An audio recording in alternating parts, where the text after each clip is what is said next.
नमस्कार, स्वागत है आपका। मैं हूं मनीषा गुप्ता। बात हम पहले यहां से शुरुआत करेंगे ज्वेलरी सेक्टर के साथ, जहां पे हम जानते हैं कि 7 लाख करोड़ का ये इंडस्ट्री है इंडियन मार्केट्स में, और नंबर्स यहां पर पिछले साल काफ़ी बेहतर होते हुए नजर आए।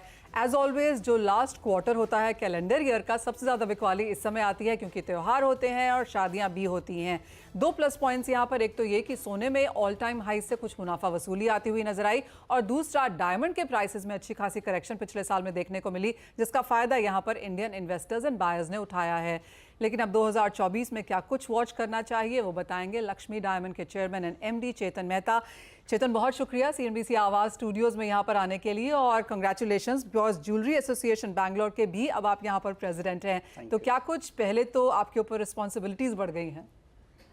मनीषा जी, बहुत बहुत आपका धन्यवाद। आज आपने मुझे स्टूडियो में आमंत्रित किया, बहुत अच्छा लग रहा है।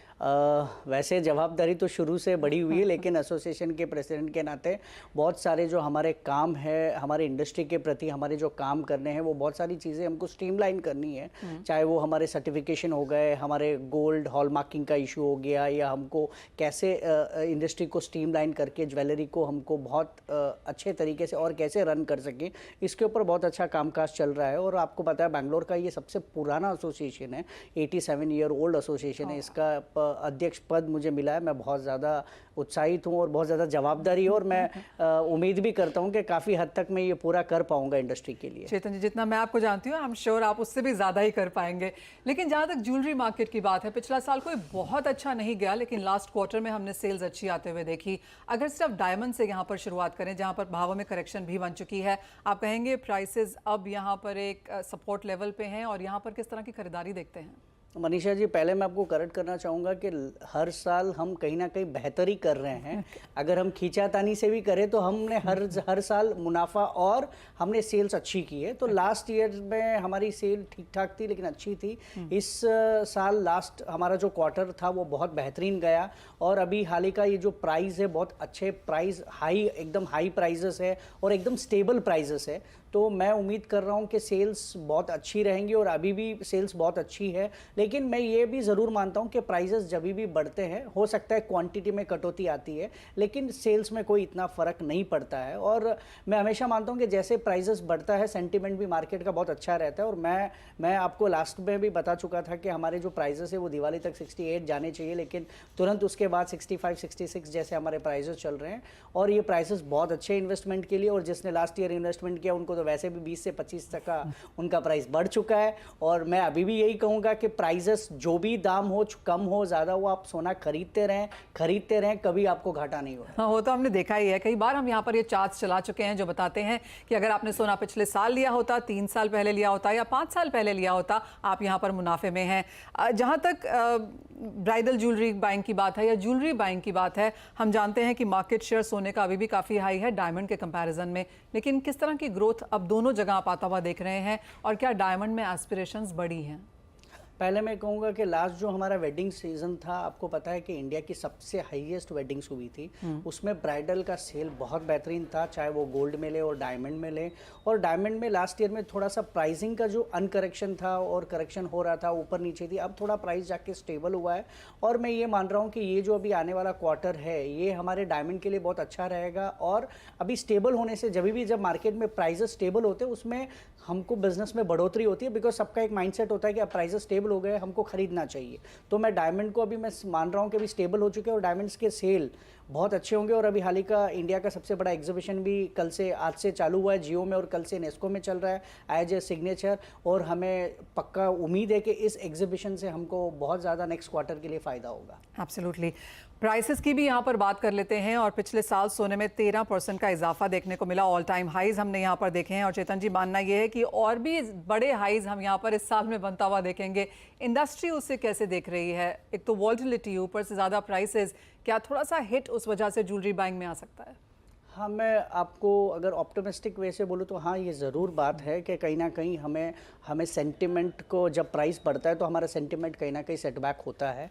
लेकिन मैं ये कहना चाहूँगा कि दाम चाहे कुछ भी हो, हर साल हमें बढ़ोतरी मिलेगी। मैं वैसे सोने का एक्सपर्ट नहीं हूँ, तो मैं ज़्यादा आपको इसके ऊपर जानकारी नहीं दे पाऊँगा, लेकिन मेरा ये मानना रहा है कि लास्ट ईयर से अगर इस साल देखें तो आपको 10 से 15% पड़ा है। और ये मैं मान रहा हूँ कि इस साल आप नेक्स्ट ईयर देखोगे तो 15 से 20% आपको मुनाफा होगा। तो सोने का भाव कोई भी हो, लेकिन वो सेंटिमेंट तो हमेशा हमेशा थोड़े दिन के लिए रहेगा जब तक वो स्टेबिलिटी नहीं रहेगी।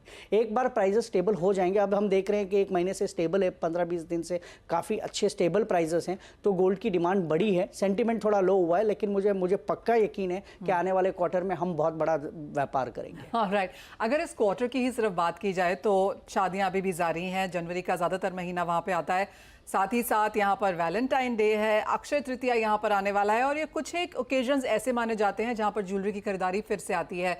क्या प्लान्स हैं?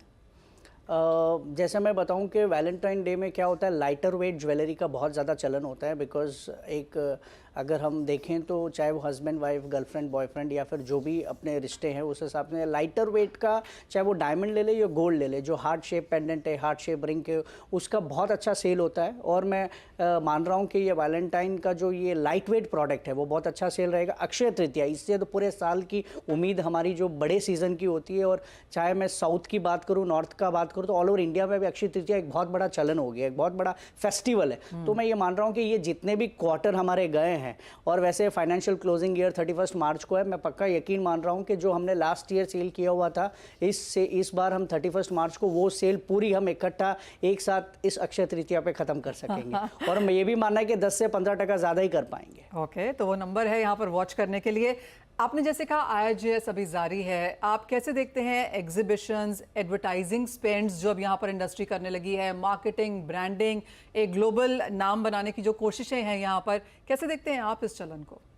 मनीषा जी, सही बात बताऊं तो ब्रांड का बहुत बड़ा महत्व होता है कि चाहे आप छोटे से छोटा ब्रांड लो, आज आपकी विजिबिलिटी बहुत ज़रूरी है। जब तक आप मार्केट में विजिबिलिटी नहीं बना पाओगे, आप ब्रांड नहीं बन सकते। और IIGS जो है इंडिया का, IIGS सिग्नेचर जो हो रहा है, इंडिया का सबसे बड़ा एग्जीबिशन है। इस एग्जीबिशन में हमको सीरियस बायर्स देखने को मिलते हैं। और यहाँ पे अगर हम देखें तो हर साल अगर हम देखें तो गोल्ड और डायमंड्स की डिमांड हाई हो रही है, वेडिंग्स बहुत ज़्यादा है। तो मैं ये मान रहा हूँ कि ये एग्जीबिशंस बहुत इंपॉर्टेंट होते हैं, जब होलसेलर मैन्युफैक्चरर्स के लिए अपने डिस्प्ले मटेरियल करने के लिए बहुत अच्छा होता है कि अपने वो जो नए नए प्रोडक्ट्स हैं वो उसकी प्रदर्शनी करें। बहुत सारे नए स्टोर आने वाले हैं, हर साल हम देख रहे हैं 500 से 1000 स्टोर, बड़े बड़े कॉर्पोरेट्स के या छोटे स्टोर, हर साल हमको स्टोर्स बढ़ोतरी मिल रही है। तो इससे हमें पता चलता है कि हमारा देश बहुत ज़्यादा आगे बढ़ रहा है। इससे हमें ये भी पता चलता है कि हमारे गोल्ड डायमंड्स के लिए इमोशन बहुत बड़े हैं। और ये भी पता चलता है कि हमारी जो इकोनॉमी है वो बहुत तेज़ी से, रफ्तार से काम कर रही है। तो ये एग्जीबिशंस बहुत इंपॉर्टेंट रोल प्ले करते हैं। इससे हमारा ब्रांड बिल्डिंग होता है और इससे हमारे बिजनेस को बहुत ज़्यादा एक न्यू व्यूअरशिप मिलता है, और हमको ये भी पता चलता है कि हमारे ब्रांड मार्केट में कहाँ खड़ा है और हमको और बेहतर कैसे करना है। डायमंड्स की अब यहाँ पर अगर बात करें तो जैसे आपने कहा कि यहाँ पर ग्रोथ स्टोरी बेहतर होती हुई नजर आई है, एस्पिरेशंस अच्छी खासी हैं, सिर्फ मेट्रोज नहीं, टियर 2 टियर 3 सिटीज़ में भी यहाँ पर बेहतर प्रचलन अब यहाँ पर है। क्या ज़्यादा खरीदारी हो रही है? क्या अभी भी स्मॉल पॉइंटर्स हैं या हाफ कैरेट्स, कैरेट्स, सॉलिटेयर्स, क्या लोग खरीदना ज़्यादा पसंद कर रहे हैं? मनीषा जी, जैसे हम बात करें तो पहले हम कहते थे कि मेट्रो सिटीज़ में डायमंड ज़्यादा बिकता है। मैं आपको सच बात बताऊं तो टायर 2 और 3 सिटीज़ में डायमंड्स आजकल ज़्यादा बिकता है। उसमें अगर हम पॉइंटर्स की बात करें, 25 पॉइंटर, 50 पॉइंटर, 1 कैरेट सॉलिटेयर्स की हालिका हमें पता है कि बहुत सेल कम होती है, लिमिटेड होती है, उसके बायर्स भी लिमिटेड होते हैं। लेकिन जो पॉइंटर्स की सेल है वो बहुत अच्छी, बिकॉज अफोर्डेबल प्राइस है। आज अगर आपको 2-2.5 लाख में या 2 लाख में अगर एक रिंग मिल जाए तो हर व्यक्ति उसको पाने की कोशिश करते हैं। तो सेल बहुत अच्छी। मैं ये मानता हूँ कि मेट्रो सिटी से भी ज़्यादा 2 टायर 3 टायर में बहुत ज़्यादा इसकी डिमांड है और लोगों ने हीरे में इन्वेस्ट करना चालू किया। और हाल ही का प्राइसेस स्टेबल है। अगर लास्ट ईयर की हम बात करें उससे अगर इस साल बहुत ज़्यादा स्टेबल प्राइसेस हैं, इससे 100% हमको प्राइसेस अच्छे होने से हमें ग्रोथ मिलेगी। और मैं पक्का यकीन आपको बता रहा हूँ कि लास्ट ईयर से इस ईयर हम क्लोजिंग में बहुत बेहतरीन आंकड़े लाएंगे। ऑलराइट, तो अच्छी खासी होप यहाँ पर बाजार में है। चेतन जी, बहुत शुक्रिया हमारे साथ आज समय निकालने के लिए, CNBC आवाज़ के स्टूडियोज़ में भी आने के लिए और वो पूरी चर्चा भी हमारे साथ करने के लिए। एक ब्रेक के लिए रुकते हैं, जब लौटेंगे तो लेकर आएंगे आवाज़ समाचार।